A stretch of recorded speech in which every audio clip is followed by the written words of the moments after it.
आणि ब्रेकनंतर पुन्हा एकदा महाराष्ट्र अनलिमिटेडमध्ये आपलं स्वागत। तर रिझर्व्ह बँकेचे आर्थिक पतधोरण जाहीर व्याजदर जैसे थे असून गृहकर्जाचा हप्ता वाढणार नाही, त्यामुळे रिझर्व्ह बँकेचा सर्वसामान्यांना हा दिलासा म्हणावा लागेल। व्याजदर जे आहेत ते आता जसेच्या तसेच राहणार आहेत। रिझर्व्ह बँकेचं आर्थिक पतधोरण जाहीर झालेलं आहे, त्यामुळे सर्वसामान्यांना आता खिशाला कात्री बसणार नाही, त्यांच्यासाठी हा एक दिलासा आहे।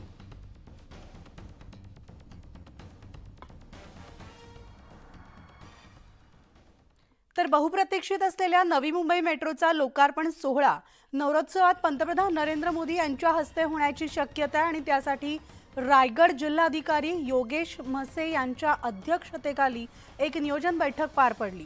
तर हा सोहळा किती तारखेला होणार हे अजून स्पष्ट झालेलं नाही, मात्र प्रधानमंत्री कार्यालयाकडून अद्याप कोणतीही तारीख कळवण्यात आलेली नाही असं त्यांनी सांगितलं।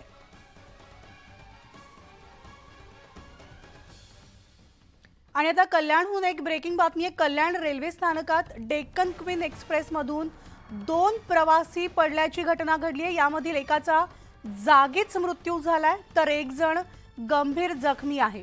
जखमीला रुग्णालयात उपचारासाठी दाखल करण्यात आलेला आहे।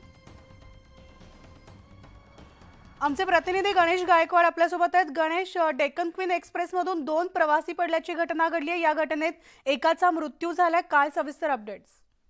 मनाली कल्याण रेल्वे स्थानकात आलेली ही डेक्कन एक्सप्रेस होती आणि यावेळेस ही लोकल सुरू होत असताना 2 प्रवासी त्यामध्ये चढण्याचा प्रयत्न करत होते अशी माहिती मिळते आणि त्यावेळेस ते खाली पडले।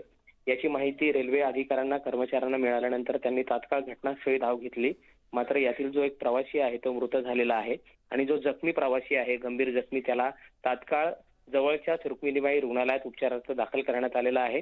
मात्र रेल्वे प्रशासनाचा अजून अधिकृत या संदर्भात माहिती आलेली नाहीये की एक प्रवासी यामध्ये मयत झालेला आहे किंवा मृत्यू झालाय, पण एक जखमी आहे त्याला सध्या त्याच्यावर रुक्मिणीबाई रुग्णालयात उपचार सुरू आहेत। सकाळच्या सुमारास घडलेली ही घटना आहे। म्हणाली गणेश, धन्यवाद या सविस्तर माहितीसाठी। कल्याण रेल्वे स्थानकामध्ये ही घटना घडलेली आहे। एक्सप्रेसमधून 2 प्रवासी पडलेले असून त्यामधील एकाचा मृत्यू झालाय, तर एक जण गंभीर जखमी आहे।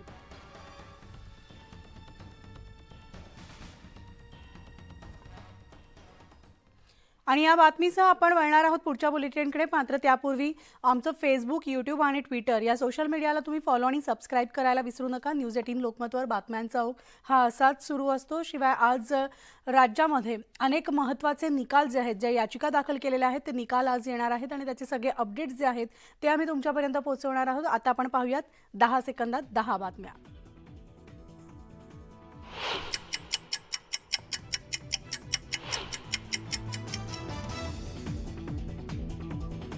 मनमाड शहरात धुक्याचं साम्राज्य पसरले, तर धुक्यामुळे पुणे इंदोर महामार्गावर चालकांना वाहन चालवणं आता कठीण होतंय। सांगलीमध्ये धुक्याची चादर पसरली असून या धुक्यामुळे जनजीवन काही प्रमाणात विस्कळीत झालंय।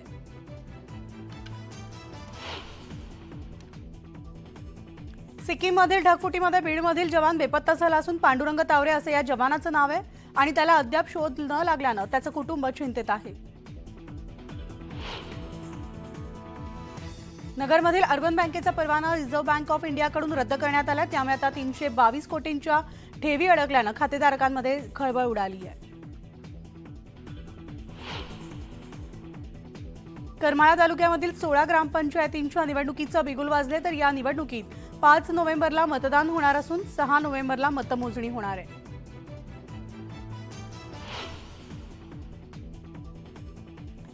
राज्यातील ग्रामपंचायत निवडणुकीला हायकोर्टामध्ये आव्हान देण्यात आले। नागपूरसह इतर जिल्ह्यातील सरपंच पदाचं आरक्षण 50% गेल्याचा याचिकेत दावा करण्यात आलाय।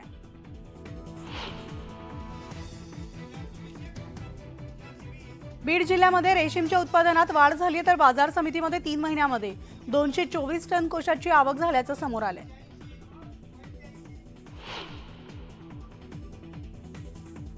जळगावच्या बोदवड तालुक्यामध्ये गेल्या 10 दिवसांपासून पाऊस झाला नसल्यानं कोरडवाहू कपाशीचं पीक ऊन धरतंय, तर अशामध्ये परतीचा पाऊस सुरू झाल्यास पिकांना फायदा होणार आहे।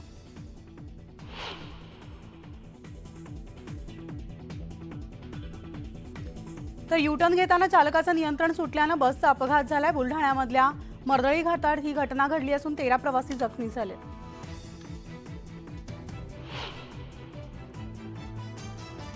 आणि नागपूरच्या वर्धमान नगर परिसरामध्ये सायकलच्या गोडाऊनला आग लागली आहे। यामध्ये मोठ्या प्रमाणात साहित्य जळून खाक झालंय।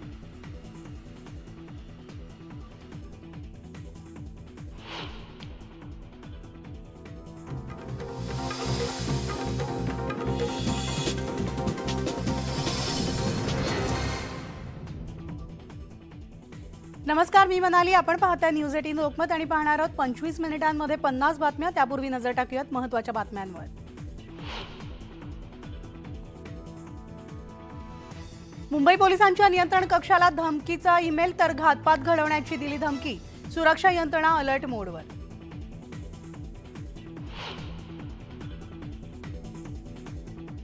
प्रदीप कुरुलकरच्या जामीन अर्जावर 16 ऑक्टोबरला निर्णय येण्याची शक्यता। पाकिस्तानी गुप्तचर यंत्रणेला गोपनीय माहिती पुरवल्याप्रकरणी कुरुलकर अटकेत।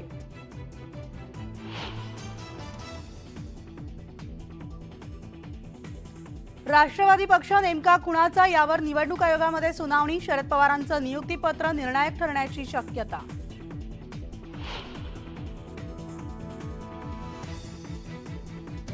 सोळा आमदार अपात्रता प्रकरणी सुनावणी 1 महिना लांबणीवर, तर 9 ऑक्टोबरला होणारी सुनावणी 3 नोव्हेंबरला होणार।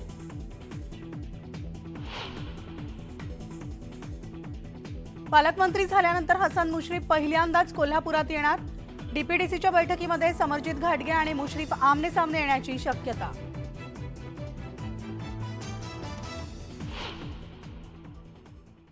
आणि आता एक ब्रेकिंग बातमी येते। केंद्रीय रेल्वे राज्यमंत्री रावसाहेब दानवे यांनी आज सकाळी उपमुख्यमंत्री अजित पवार यांच्या देवगिरी या शासकीय निवासस्थानी भेट घेतलेली आहे। तर ही भेट सदिच्छा भेट होती असं रावसाहेब दानवे यांच्याकडून सांगितलं जातंय। तर आत्ताची आपण ब्रेकिंग बातमी पाहतोय ती म्हणजे केंद्रीय रेल्वे राज्यमंत्री रावसाहेब दानवे यांनी आज सकाळी उपमुख्यमंत्री अजित पवार यांच्या देवगिरी या शासकीय निवासस्थानी भेट घेतलेली असून ही भेट सदिच्छा भेट होती असं रावसाहेब दानवे यांच्याकडून सांगण्यात येतंय। त्यामुळे नेमकी ही भेट कशासाठी झाली, की येणाऱ्या आगामी निवडणुकांसंदर्भातली ही भेट होती का, ह्या सगळ्या विषयीच्या अजून ज्या बातम्या आहेत किंवा याविषयीची गुप्तता आहे ती अजून गुलदस्त्यात आहे। मात्र सदिच्छा भेट होती असं रावसाहेब दानवे यांच्याकडून सांगितलं जातंय। सविस्तर अपडेट्स घेऊयात। आमची प्रतिनिधी प्रणाली कापसे आपल्यासोबत आहेत। प्रणाली, रावसाहेब दानवे आणि अजित पवार यांची जी भेट झालेली आहे देवगिरी या निवासस्थानी, नेमकं भेटीचं कारण कळलंय का? मनाली, अजून भेटीचं कारण कळू शकलेलं नसलं तरी जाताना रावसाहेब दानवे यांनी ही सदिच्छा भेट असल्याचं सांगितलं आहे। गेले 3 दिवस आपण पाहतोय की अजितदादा पवार उपमुख्यमंत्री यांची तब्येत बरी नव्हती, त्यामुळे त्यांनी मध्ये 2 दिवस कुठलंही कामकाज केलं नव्हतं। काल ते मंत्रालयामध्ये काही काळासाठी आलेले होते। आजचा दिवस सुद्धा त्यांचं संपूर्ण कामकाज जे आहे ते करणार आहेत। खरं तर ही भेट निश्चित नव्हती, त्यांच्या उपमुख्यमंत्र्यांच्या शेड्यूलमध्ये पण ही भेट नव्हती। त्यामुळं अचानक रावसाहेब दानवे आल्याने त्यांच्या भेटीचं नेमकं कारण काय हा प्रश्न उपस्थित केला जातोय, परंतु त्याच्यावर त्यांनी ही सदिच्छा भेट असल्याचं सांगितलेलं आहे। दुसरं कुठलंही कारण त्यांनी दिलेलं नाही। साधारण एक अर्धा तास ही भेट झालेली आहे। आता यामागे दुसरं काही कारण आहे का याबद्दलची आता आपण माहिती घेतो आहोत, परंतु तुर्तास ही सदिच्छा भेट असल्याचं सांगितलं जातं। प्रणाली, धन्यवाद या सविस्तर माहितीसाठी। आणि यानंतर पाहणार आहोत राज्यातल्या बातम्या वेगवान स्वरूपात। पाहूयात 25 मिनिटांमध्ये 50 बातम्या। वाशिमच्या रिसोड बाजार समितीमध्ये हळदीच्या दरात घसरण होतीये, तर बाजार समितीमध्ये हळदीला 11,705 रुपये प्रति क्विंटलचा दर मिळत असल्यामुळे शेतकऱ्यांचं आर्थिक नुकसान होतंय। मनमाड शहर परिसरामध्ये दाट धुकं पसरल्याचं पाहायला मिळालं, तर पुणे इंदोर महामार्गावर धुक्याची चादर पसरल्यामुळे वाहन चालकांना धुक्यातून वाट काढत वाहन चालवावं लागतंय। तर धुक्याचा परिणाम हा कांदा पिकावर होण्याची शक्यता असल्यामुळे शेतकरी चिंतेत सापडलाय। नाशिकमध्ये केवळ 15 दिवस पुरेल इतकाच औषधांचा साठा शिल्लक असल्याची बातमी न्यूज 18 लोकमतनं दाखवली होती। आणि याच बातमीच्या अनुषंगानं आता मुख्यमंत्र्यांनी रात्री उशिरा व्हिडिओ कॉन्फरन्सिंग घेत जिल्हा रुग्णालयांना जिल्हा नियोजन समितीच्या निधीमधून तातडीनं औषधं खरेदी करण्याचे आदेश दिले। दक्षिण पूर्व मध्य रेल्वे नागपूर रेल्वे विभागाअंतर्गत राजनांदगाव ते कळमना दरम्यान आमगाव रेल्वे स्टेशन तिसऱ्या लाईनला जोडण्यात येणार आहे। त्यामुळे आता 7 ते 10 ऑक्टोबर दरम्यान हावडा मुंबई मार्गावरील मेल एक्सप्रेस आणि पॅसेंजर अशा एकूण 35 गाड्या रद्द करण्यात आल्या। त्यामुळे आता प्रवाशांना मनस्ताप सहन करावा लागणार आहे।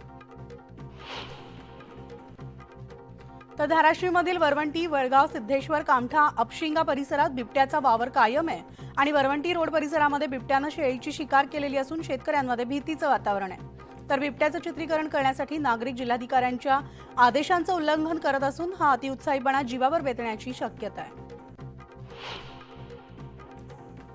अतिवृष्टी आणि गारपिटीमुळे नुकसान झालेल्या शेतकऱ्यांना नुकसान भरपाई देण्यात यावी या मागणीसाठी नांदगावच्या मांडवड येथे शेतकऱ्यांनी उपोषण सुरू केले। तात्काळ नुकसान भरपाई देण्यात यावी अशी मागणी यावेळी करण्यात आली। जळगावमध्ये बामसेफ संघटनेचे राष्ट्रीय अध्यक्ष वामन मेश्राफ यांच्या हस्ते वंचित अनुसूचित जमाती या ग्रंथाचा प्रकाशन सोहळा पार पडला। तर ॲडव्होकेट गणेश सोनवणे यांनी 3 वर्ष सखोल संशोधन करत या ग्रंथाचं लिखाण केलंय। नागपूरच्या वर्धमान नगर परिसरामध्ये सायकलच्या गोडाऊनला आग लागलेली असून यामध्ये मोठ्या प्रमाणात साहित्य जळून खाक झालंय। तर आगीचं कारण अद्याप अस्पष्ट आणि अग्निशमन दलाच्या शर्थीच्या प्रयत्नानंतर आगीवर नियंत्रण मिळवण्यात यश आलंय। संशयखोर पतीच्या त्रासाला कंटाळून एका महिलेनं आत्महत्या केली आहे। छत्रपती संभाजीनगरच्या चिकलठाणा परिसरामध्ये ही घटना घडली असून यासोबत शहरातील विविध भागांमध्ये आणखी एक महिला आणि 2 पुरुषांनी गळफास घेत जीवन संपवल्याच्या घटना घडल्या। तर पुण्याच्या दौंड तालुक्यामधील कुरकुंभ पांढरेवाडी इथं राज्य उत्पादन शुल्क विभागानं कारवाई केली असून या कारवाईत 20 बॉक्स बनावट देशी दारूचा साठा जप्त करण्यात आलाय। तर 3 आरोपींना अटक करण्यात आली आहे। हिंगोली एसटी बस स्थानक परिसरामधील चालकांच्या विश्रामगृहात एका बस चालकाचा मृतदेह आढळल्यामुळे तिथे खळबळ उडाली असून सुरेश सलामे असं या चालकाचं नाव आहे आणि मृत्यूचं कारण अद्याप अस्पष्ट आहे। तर पावसानं उघडीप दिल्यामुळे उत्तर पुणे जिल्ह्यातल्या ग्रामीण भागात पहाटे धुक्याची चादर पसरल्याचं पाहायला मिळालं। गेली 2 दिवसांपासून पावसानं पाठ फिरवली असून दुपारी कडाक्याचं ऊन या ठिकाणी पडतंय। सांगलीमध्ये धुक्याची चादर पसरलेली पाहायला मिळाली असून दिवसभर ढगाळ वातावरण असून कडक ऊन तर अधूनमधून पावसाच्या सरी बरसत असल्यामुळे वातावरणातील बदल सांगलीकरांना अनुभवायला मिळतोय। तर दाट धुक्यामधून प्रवास करताना मात्र वाहन चालकांना कसरत करावी लागते। ऑक्टोबर महिना सुरू होताच राज्यातील पावसाचा जोर आता कमी झालेला असून जळगावच्या बोदवड तालुक्यामध्ये गेल्या 10 दिवसांपासून पाऊस झाला नसल्यानं कोरडवाहू कपाशीचं पीक ऊन धरतंय। तर अशात परतीचा पाऊस सुरू झाल्यास पिकांना फायदा होणार आहे। तर बीड जिल्ह्यामध्ये रेशीम उत्पादनामध्ये मोठी वाढ झाली आहे। बीड बाजार समितीमध्ये 3 महिन्यांमध्ये 224 टन कोशाची आवक झाली असून शेतकऱ्यांना आता 11,09,993 रुपये अदा करण्यात आले। नगर अर्बन मल्टीस्टेट शेड्यूल बँकेचा बँकिंग व्यवहार करण्याचा परवाना रिझर्व्ह बँक ऑफ इंडियानं रद्द केला आहे आणि केंद्रीय निर्बंधाचा पुढील आदेश पारित झाल्यानंतर बँकेमध्ये ठेवलेला पैसा परत देण्याबाबतची प्रक्रिया सुरू करण्यात येईल अशी माहिती बँक प्रशासनानं दिली आहे। तर या बँकेच्या 36 शाखांमध्ये 322.59 कोटी रुपयांच्या ठेवी आहेत। सध्या ऑक्टोबर हिटचा सामना जळगावमधील नागरिक करतायत। दरम्यान भुसावळचा पारा 37 अंशावर गेलाय। त्या 10 ऑक्टोबर नंतर अल्प आणि मध्यम स्वरूपाचा पाऊस होईल असा अंदाज आहे आणि त्यानंतर पारा घसरण्याचा अंदाज वर्तवण्यात आलाय। तुळजाभवानी मातेच्या अलंकार गाय प्रकरणाचा अंतिम अहवाल अखेर जिल्हाधिकारी डॉक्टर सचिन ओंबासे यांना सादर करण्यात आलाय। तर हा अहवाल कायदेशीर सल्ल्यासाठी तज्ज्ञांकडे पाठवण्यात येणार असल्याची माहिती जिल्हाधिकाऱ्यांनी दिली आहे आणि आता या अहवालावर नेमकं काय दडलंय हे येत्या काही दिवसांमध्ये स्पष्ट होईल। एसटी बसचं तिकीट न काढल्यामुळे तिकीट निरीक्षकांनी थेट प्रवाशांसह एसटी बस पोलीस स्टेशनमध्ये नेली असून जळगाव जिल्ह्यातील रावेरमध्ये हा प्रकार घडला आणि या प्रकारामुळे प्रवाशांना मात्र नाहक मनस्ताप सहन करावा लागतोय। तुळजाभवानी मातेच्या शारदीय नवरात्र उत्सवापूर्वीच पंचकी निद्रेला सुरुवात होणार आहे आणि ही निद्रा संपवून 5 ऑक्टोबरला देवी सिंहासनावर पुन्हा विराजमान होणार आहे। त्यानंतर घटस्थापना करत नवरात्र महोत्सवास सुरुवात होईल। पंचतारांकित सोयीसुविधा आणि भव्यतेनं नटलेली डेक्कन ओडिसी ही शाही रेल्वे 3 वर्षांनंतर पर्यटन नगरी छत्रपती संभाजीनगरमध्ये दाखल होणार आहे। तर या रेल्वेनं 30 पाहुणे येणार असून वेरूळ लेणी आणि देवगिरी किल्ल्याला ते भेट देतील आणि डेक्कन ओडिसीमधून येणाऱ्या पाहुण्यांचं रेल्वे स्टेशनवर महाराष्ट्रीयन पारंपरिक पद्धतीनं स्वागत केलं जाईल। भंडारा जिल्ह्यामध्ये लाखनी येथे वन्यजीव सप्ताह साजरा करण्यात आला. त्यानिमित्तानं विविध उपक्रम सुद्धा राबवण्यात आले. जंगलातील पाणवठ्यांची साफसफाई करत वृक्ष लागवड करण्यात आली आहे.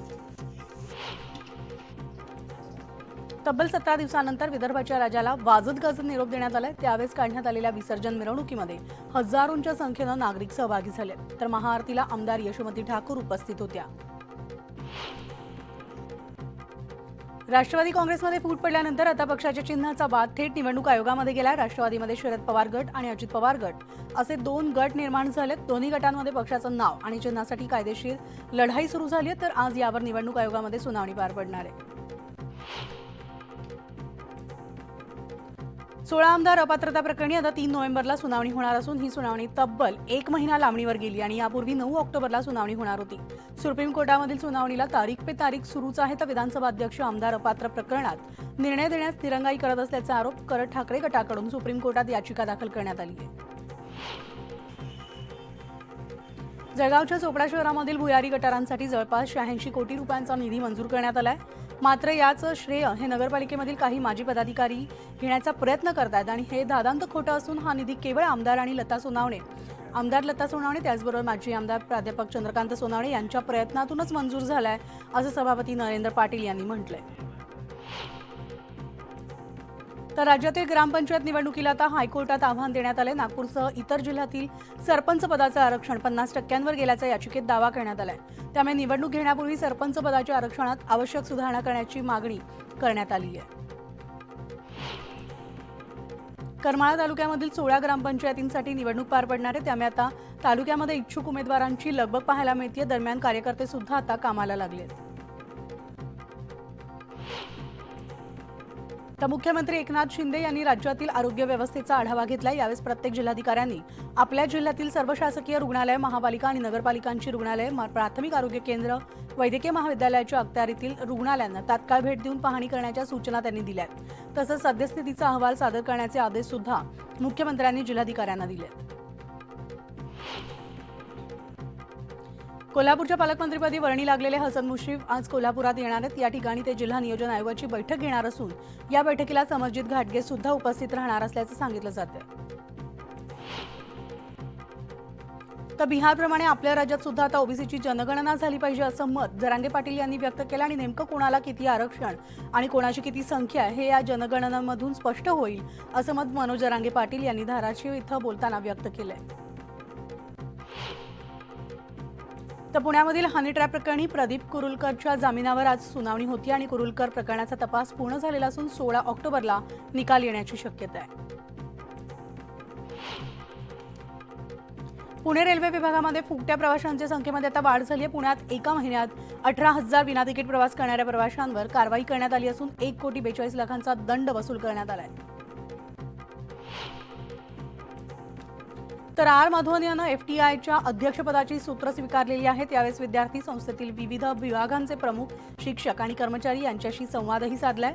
देशभरामध्ये आदिवासींसह विविध समाज घटकांसाठी विनामूल्य लघु अभ्यासक्रम राबवण्याची त्यांनी इच्छा व्यक्त केली आहे. आम आदमी पक्षाचे खासदार संजय सिंग यांनी दिल्ली न्यायालयानं 5 दिवसांची ईडी कोठडी त्यांना सुनावण्यात आली आहे. कथित दिल्ली मद्य विक्री घोटाळा प्रकरणी ही कारवाई करण्यात आली असून संजय सिंग आता 10 ऑक्टोबरपर्यंत ईडीच्या कोठडीत राहणार असून या दरम्यान त्यांची चौकशी केली जाणार आहे. आणि या बातम्यांच्या बुलेटिनमध्ये एक छोटासा ब्रेक घेऊन लगेचच परततो. इतरही बातम्या पाहणार आहोत, तेव्हा पाहत राहा न्यूज